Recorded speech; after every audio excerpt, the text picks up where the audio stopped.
Hello everyone, my name is Tanner Schwaninger, and today I am presenting a video about labrum tears, specifically in the sport of American football.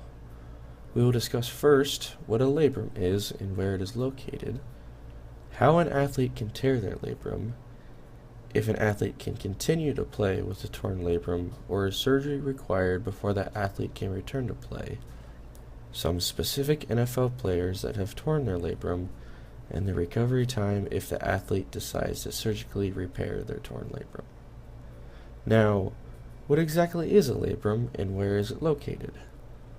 There are two spots that the labrum is located in the human body, one on the hip and the other on the shoulder. Today, we will be talking specifically about just the labrum in the shoulder.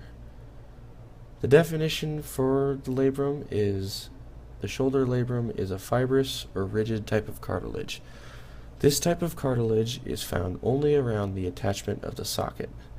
The two main functions of the labrum are to deepen the socket, thus provided added stability, and to be an attachment for other structural tissues such as the biceps tendon around the joint, which is shown to the right in the diagram.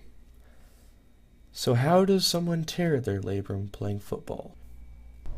The most common way to tear your labrum in football is to receive a hard, direct blow to the shoulder where the shoulder is subluxated or dislocated, meaning the joint pops out of the shoulder socket, resulting in a tear in the labrum. Another way a football player can tear their labrum is by causing damage to attaching ligaments of the shoulder resulting from repetitive actions or overuse. Symptoms for tearing your labrum include pain, usually with overhead activities, which would be most common in the quarterback since they are throwing the ball a lot, catching, locking, popping, or grinding, occasional night pain or pain with daily activities, a sense of instability in the shoulder, decreased range of motion, and loss of strength.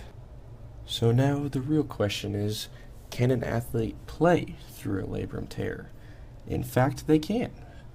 To do so, though, would require a lot of anti-inflammatory medication, light rehabilitation exercises to the rotator cuff muscles to help strengthen and stabilize the injured shoulder, but during a game, the athlete must wear a shoulder brace to protect the injured labrum from further injury. There is also the option to have surgery, but that requires a lot of recovery time, which we will talk about later. If the athlete does decide to have surgery, depending on how they tore the labrum, the doctor may either have to repair your labrum or the tissue and muscle surrounding it, as there are many different ways you can actually tear it. Surgery is only recommended if the athlete continues to have feelings of instability and unsteadiness in the shoulder. Otherwise, the shoulder should still be strong enough to not need surgery. Some famous National Football League athletes that have torn their labrum. First, Luke Kuechly of the Carolina Panthers, who tore his labrum in 2016.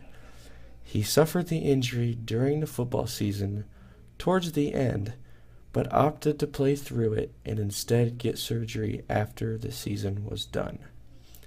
His recovery only lasted 7 months, but by then his shoulder had completely healed and he was ready for the next football season.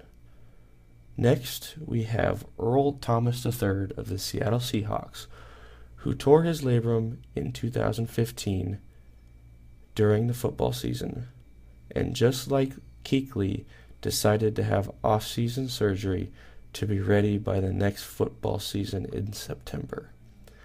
His recovery time was also 7 months, and was fully active come week 1 of the football season.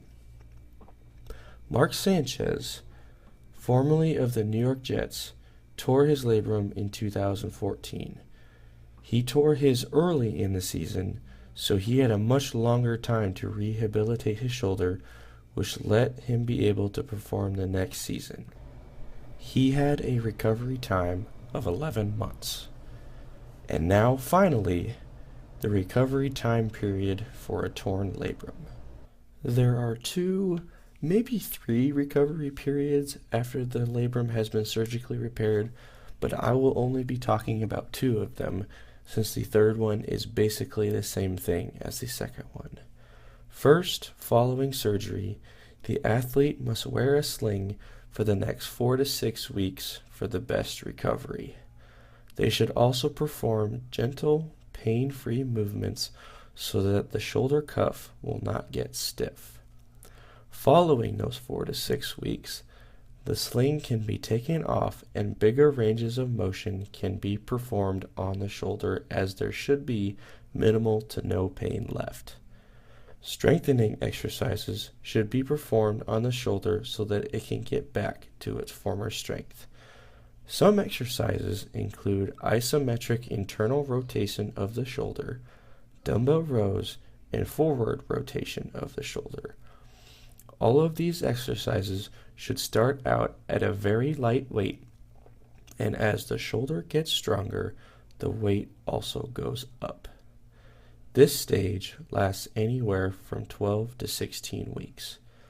To get to the point of feeling completely normal, however, will not happen until about a year following surgery. In the end, the athlete should be able to perform just as he had before the surgery.